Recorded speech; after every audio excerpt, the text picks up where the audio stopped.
امریکہ میں ہر سال high school کے بچوں میں سر کی چوٹ لگنے کے واقعات کی تعداد تقریباً 60,000 ہے، جس کا سبب سر کا یا پھر جسم کے اوپر کے حصے کا قوت سے کسی دوسری چیز سے ٹکرانا ہے۔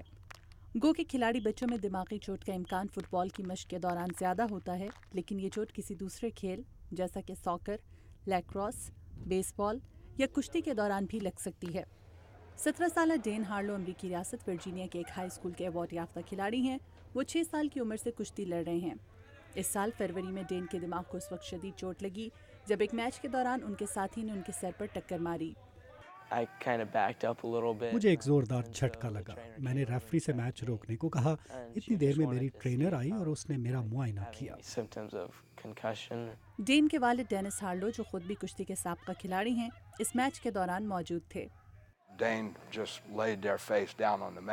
ڈین وہاں چاروں شانے چت لیٹا ہوا تھا اور میں سوچ رہا تھا کہ یقیناً اس کے ساتھ کچھ غلط ہوا ہے۔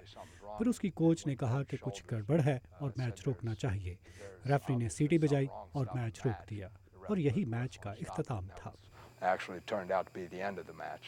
ڈین خوش قسمت رہا کہ اس کے اسکول کی جانب سے متعین کردہ کوچ تربیت یافتہ تھی، جس نے ڈین کو لگنے والی دماغی چوٹ کی علامات کو پہچان لیا۔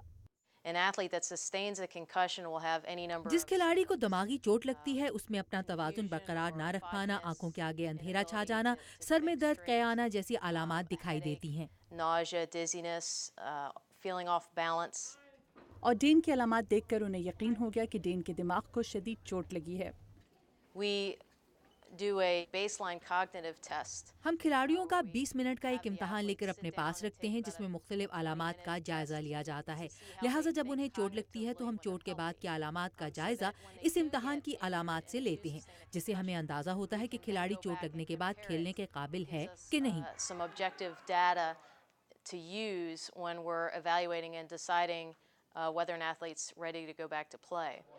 ڈین کو پڑھائی اور کھیل سے کچھ وقت کے لیے دور رہنے کی تاکید کی گئی تاکہ ان کا دماغ مکمل طور پر صحت یاب ہو سکے۔ کچھ عرصے بعد ڈین کی صحت یابی جانچنے کے لیے ان کا طبی معائنہ کیا گیا۔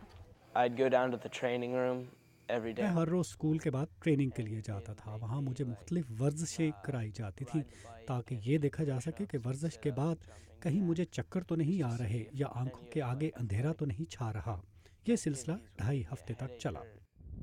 مگر تمام طالب علم اتنے خوش نصیب نہیں ہوتے۔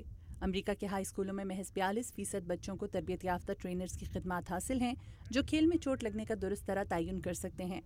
گو کہ پیشہ ور کھلاڑیوں کو لگنے والی دماغی چوٹوں کے حوالے سے میڈیا میں خبریں آنے لگی ہیں، مگر ہائی اسکول کی سطح پر بچوں کو لگنے والی ایسی چوٹوں کی خبریں میڈیا کی توجہ حاصل نہیں کر پاتی۔ امریکہ کے قومی کھلاڑیوں کے ٹرینرز کی تنظیم کی سربراہ مارجری آلبوم کے مطابق یہ ایک مسئلہ ہے۔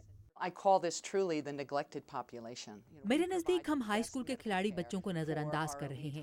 ہم اپنے پیشہ ور کھلاڑیوں کو بہترین طبی سہولیات فراہم کرتے ہیں اور یہ بھول جاتے ہیں کہ قومی سطح پر بھی اسکول کے کھلاڑی بچوں کو طبی سہولیات کی ضرورت ہے۔ آلبوم کے مطابق کوچز اور والدین کو نوجوان کھلاڑیوں سے بہت زیادہ توقعات نہیں باندھنی چاہیے۔ ان کے لیے کھیلوں کے مقابلوں کو کھیل سمجھنے کے ساتھ ساتھ چوٹ لگنے کی صورت میں زیادہ توجہ کی ضرورت ہے۔ ان کی تنظیم امریکہ کی نیشنل فٹ بال لیگ کے ساتھ مل کر دماغی چوٹ کے حوالے سے معلومات عام کرنے کے ساتھ ساتھ نئے حفاظتی قوانین بنانے پر بھی کام کر رہی ہے۔ جولی ٹیبو کے ساتھ مدیحہ انور، اردو VOA۔